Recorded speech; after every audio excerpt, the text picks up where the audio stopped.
इससे एक दिन पहले तो लोगों ने पूछा कि लक्ष्मी जी स्थिर कैसे हो, तो मैंने बताया कि लक्ष्मी जी जाती क्यों हैं। इस बात पर हमें ध्यान देना चाहिए, और वो भी शास्त्र के अनुसार। समझ मैं आपको इस वीडियो में ऐसे नहीं बताऊंगी कि आप झाड़ू सीधा रखिए, उल्टे रखिए, नहीं तो लक्ष्मी भाग जाएगी। मैं ना आपको नहीं कहूँगा कि आप झाड़ू ऐसे रखिए, चाहे वो रखिए, इससे लक्ष्मी भाग जाती है।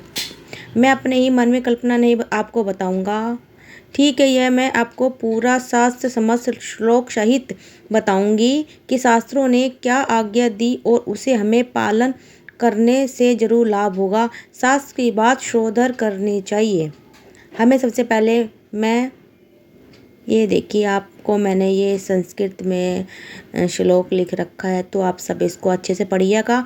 लक्ष्मी जी क्यों चली जाती हैं घर से, तो मैं इस वीडियो को आपको बता रही हूँ कि आपको कैसे कैसे करना है। नक्शों में तरह तोड़ना है। नखों से पृथ्वी को कुचलते हैं जो निराशादी होते हैं। सूर्य के समान भोजन करना है। कई लोग होते हैं, है ना, ऑफिस में जाने के लिए जल्दी जल्दी टाइम नहीं देखते। सूर्योदय हो रहा है तो उस टाइम पे भोजन करने लगते हैं, सूर्योदय के टाइम भी भोजन करने लग जाते हैं। ये चीज़ें ना निषिद्ध होती है।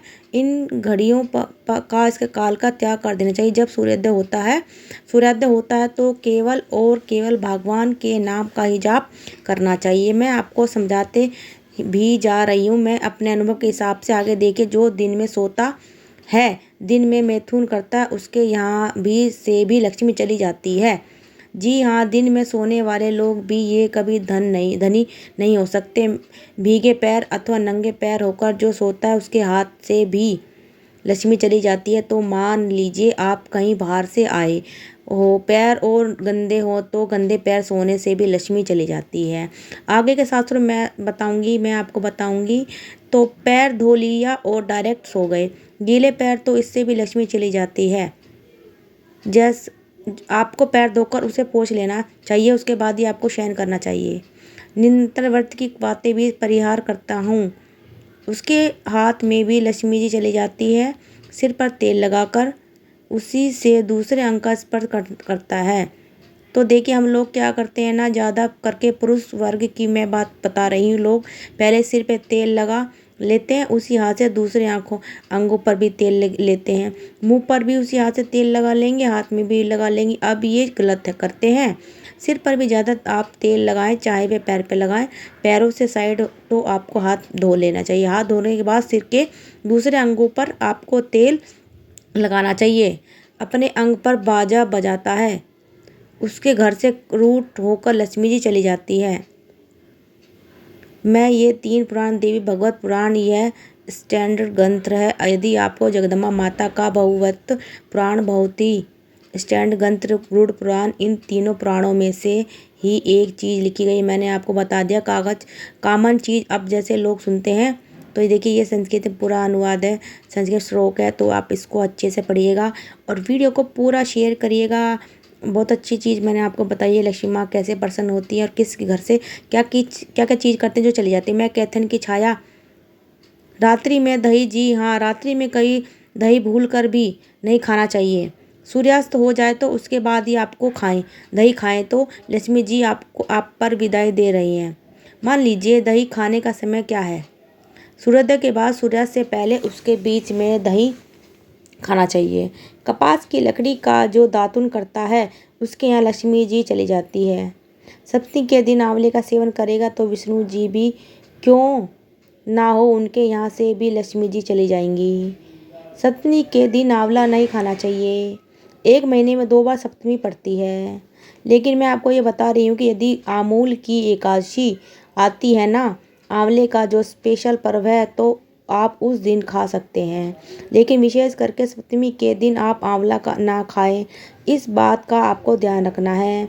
अब मैं ये श्लोक जो दिया है, आप इसको अच्छे से संस्कृत में पढ़ लीजिएगा, तो ध्यान से पढ़िएगा। दीपक, शैया और आसन की छाया, कपास की लकड़ी का दातुन और बकरी की धूल का स्पर्श इंद्र की भी लक्ष्मी को हरा लेता है। अब देखिए, शैया का क्यों लिखा गया है। कई लोग होते हैं ना, सुबह उठते ही बिस्तर पर से, तो ऐसे ही बिस्तर पड़ा रहता है, दिन में आते हैं उसी पर बैठ जाते हैं, अथवा तो उसी पर बैठना खाना लगते हैं, है ना। उसी पर सो जाते हैं। दिन में हो तो या नहीं करना चाहिए, इससे भी लक्ष्मी जी कष्ट होती है, रूठ जाती है।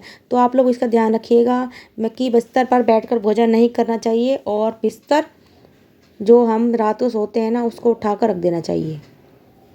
जब सोने की आवश्यकता हो तो आप उसे खोलिए और उसके ऊपर विश्राम करिए, ठीक है। वैसे दिन में सोना व्रत वर्जित है, लेकिन जो वृद्ध हो, जो बीमार हो, उनके लिए वर्जित नहीं है।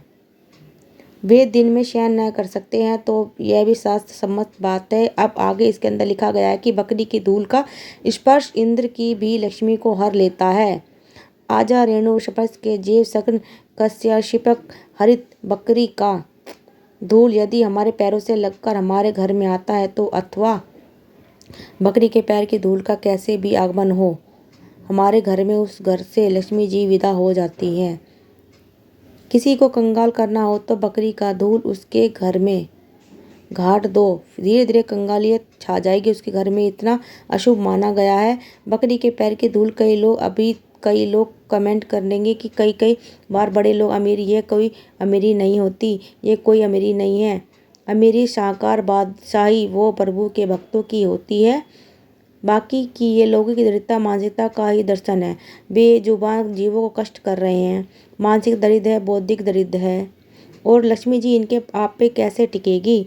तर्क वितर्क में न पड़े, साथ समस्त बातों पर ध्यान दें। ये संस्कृत में श्लोक है तो आप इसको भी ध्यान से पढ़िए। जो लोग मेल वस्त्र धारण करते हैं, अब देखिए आज रात को हमने वस्त्र पहना, सो गए, फिर उठकर स्नान करके उसी वस्त्र को पहन लिया, ये भी गलत है। इसमें भी लक्ष्मी जी कष्ट रूढ़ हो जाती हैं।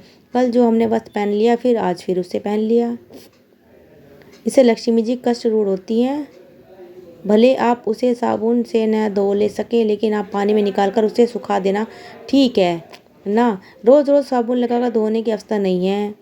ये बस इस बार पानी में डुबोकर उसे ऐसे हाथ से थोड़ा घिसकर बस उसे सुखा दीजिए और वस्त्र पहन सकते हैं।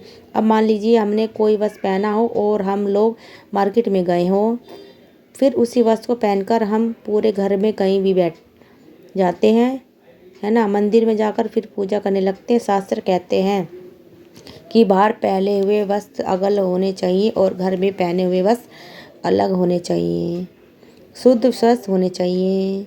कुछ मिलाकर कहने का अर्थ यही है कि आप अपनी शुद्धता और सात्विकता मेंटेन रखिए। लक्ष्मी जी को साफ सफाई की बड़ी पसंद है जी, श्री कहा है उनको। अब आगे सुनिए गरुड़ का पाठ में क्या बताया कि दांतों को स्वच्छ जो नहीं रखता उसके यहाँ से भी लक्ष्मी जी चली जाती हैं। अधिक भोजन करता है, कठोर वचन बोलता है, सूर्योदय तथा सूर्यास्त के समय सोता है। वह यदि साक्षात विष्णु जी भी हो तो भी उनके घर से लक्ष्मी उन्हें छोड़ देती है। सूर्यास्त हमेशा साइमन विचुमंती शीर्षुंटी चक्रपाणी, भगवान विष्णु को भी जो त्याग करके लक्ष्मी जी चली जाएगी। यदि आप सूर्योदय और सूर्यास्त के समय सोते हैं, यह बात आपको समझा रही हूँ कि आप जो लोग लेट मॉर्निंग तक उठते हैं ना, 8 बजे के बाद 9 बजे और सोते हैं, हमारा भाग्य क्यों नहीं चमक रहा है। हम इतनी मेहनत करते हैं, जो सूर्यास्त के समय सोते रहते हैं उनका भाग्य भी सो जाता है। गरुड़ पुराण छोटे मोटे पुराण समझ रहे हैं आप, उसके अंदर लिखा हुआ गरुड़ पुराण में इतनी ताकत है कि मृत व्यक्ति को मोक्ष प्रदान कर दे यदि उसका पाठ किया जाए। जीवित व्यक्ति यदि उसका नित्य पाठ करेगा तो विज्ञा आ जाएगी, ईश्वर को उपाधि के रास्ते चल पड़ेगा। ऐसा गरुड़ पुराण उस गरुड़ पुराण में लिखा है कि सूर्यास्त के समय जो सोता है, यदि वह साक्षात भगवान विष्णु जी हो तो उनको भी लक्ष्मी जी छोड़कर चली जाती है। सूर्यास्त के बाद यदि आप उठते हैं तो आपका भाग्य भी सोता हुआ ही आपको मिलेगा। ये देखिए, ये संस्कृत में सब लिखा हुआ है, तो आप इसको अच्छे से पढ़िएगा। और ना समझ में आए तो आप मुझे कमेंट करके ज़रूर पूछिएगा। वीडियो शेयर करिए कि यहाँ जो संध्या काल तथा दिन में सोता है, हर बार एक पुराण में एक ग्रंथ में लिखा है कि जो सूर्योदय के समय सोता है अथवा वो दिन में सोता है, भगवान विष्णु भी क्यों ना हो, लक्ष्मी जी उन्हें भी छोड़ देती हैं।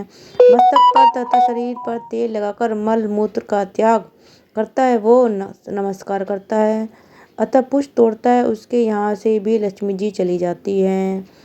अब इनका ध्यान दीजिए। यानी तेल जब हम लोग लगा लेते हैं ना शरीर पर, जब तेल मालिश करते हैं तो ना तेल मालिश करने के बाद व्यक्ति अशुद्ध हो जाता है। ठीक है, अशुद्ध व्यक्ति को पहले स्नान करना चाहिए, तभी उसकी शुद्धि मानी गई है।